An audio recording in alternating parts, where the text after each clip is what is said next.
आकाशवाणी रांची से प्रस्तुत है प्रादेशिक समाचार।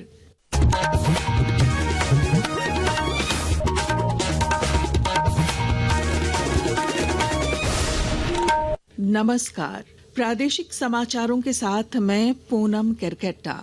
प्रधानमंत्री मुद्रा योजना के 8 अप्रैल 2015 में शुरू होने के बाद आज 10 साल पूरे हो गए हैं। झारखंड में भी मुद्रा योजना स्वरोजगार सृजन का माध्यम बन गई है। प्रधानमंत्री मुद्रा योजना से खूंटी जिले की पायल साहू ने सिलाई केंद्र शुरू कर न सिर्फ खुद को आत्मनिर्भर बनाया बल्कि 500 से ज्यादा महिलाओं को भी प्रशिक्षण देकर उन्हें रोजगार से जोड़ा। बैंक ऑफ इंडिया से शिशु, तरुण और किशोर ऋण के तहत बगैर गारंटी के लोन मिलने से उन्हें व्यवसाय विस्तार में मदद मिली। पायल साहू ने प्रधानमंत्री का आभार जताते हुए कहा कि मुद्रा योजना ने ग्रामीण उद्यमिता को नई उड़ान दी है।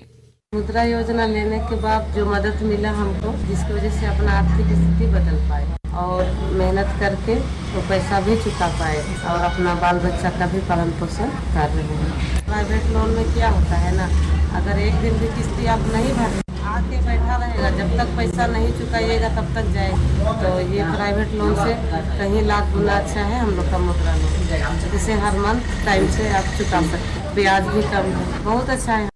पलामू जिले में प्रधानमंत्री मुद्रा योजना से सैकड़ों व्यापारी लाभान्वित हुए हैं। कृषि उत्पादन बाजार समिति डाल्टनगंज के व्यापारी संजय अग्रवाल ने 9 लाख रुपए का ऋण लेकर खाद्य सामग्री की थोक दुकान शुरू की। व्यापार बढ़ने पर बैंक ने उनका लोन बढ़ाकर 18 लाख रुपए कर दिया। इसके लिए उन्होंने प्रधानमंत्री का आभार जताया है। रामगढ़ जिले में पोषण पखवाड़े के तहत आज उप विकास आयुक्त रोबिन टोप्पो ने समाहरणालय परिसर से जागरूकता रथ को रवाना किया। इस रथ के माध्यम से जिले के दूर दराज के इलाकों में पोषण संबंधी जानकारी दी जाएगी। रथ के माध्यम से खासकर बच्चों के पहले 1000 दिनों की देखभाल, कुपोषण प्रबंधन और स्वस्थ जीवन शैली को लेकर जागरूकता फैलाई जाएगी। प्रादेशिक समाचार आप आकाशवाणी रांची से सुन रहे हैं। राजधानी रांची में नेशनल सैंपल सर्वे एनएसएस की 75वीं वर्षगांठ पर भारत सरकार के सांख्यिकी और कार्यक्रम कार्यान्वयन मंत्रालय की क्षेत्रीय राष्ट्रीय सांख्यिकी कार्यालय ने 2 दिवसीय प्रशिक्षण कार्यशाला आयोजित की। उद्घाटन सत्र में पूर्व अपर महानिदेशक रमन टीवी ने आंकड़ों के महत्व को रेखांकित करते हुए कहा कि स्वास्थ्य और शिक्षा के क्षेत्र में डेटा बेहद जरूरी है। उन्होंने कहा कि आज डेटा एनालिसिस से चिकित्सा क्षेत्र में क्रांति संभव हुई है। क्षेत्रीय उप महानिदेशक विनीत कुमार ने कहा कि अब निजी क्षेत्र की भी भागीदारी बढ़ी है। युवाओं की भागीदारी से आंकड़ों की गुणवत्ता और कार्य में तीव्रता आई है।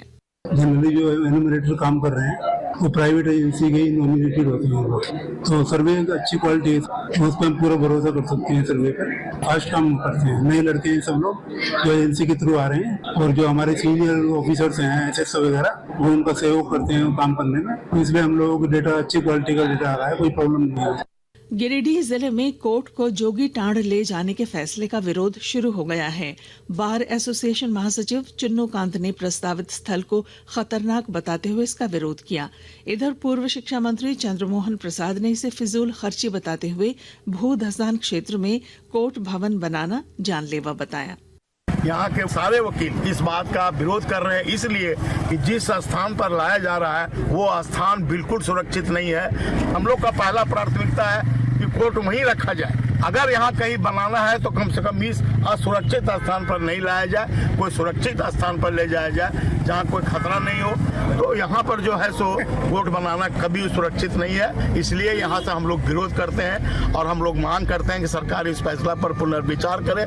जनसंख्या नियंत्रण में पलामू जिला नियोजनालय महत्वपूर्ण भूमिका निभा रहा है।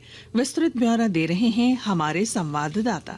जनसंख्या नियोजन में पलामू जिला नियोजनालय अहम भूमिका निभा रहा है। बीते साल 2024 में जिला नियोजनालय में 1424 बेरोजगार युवाओं का निबंधन किया गया है, जबकि जनवरी से मार्च 25 तक 291 बेरोजगार युवाओं का निबंधन हुआ है। समय समय पर रोजगार मेला, भर्ती कैंप का आयोजन कर निजी क्षेत्र में रोजगार उपलब्ध कराने का कार्य किया गया है। बीते साल 2024 में रोजगार मेला, भर्ती कैंप के माध्यम से 442 बेरोजगार युवाओं को निजी क्षेत्र में रोजगार उपलब्ध कराया गया है। जसप्रीत सिंह, आकाशवाणी समाचार, पलामू।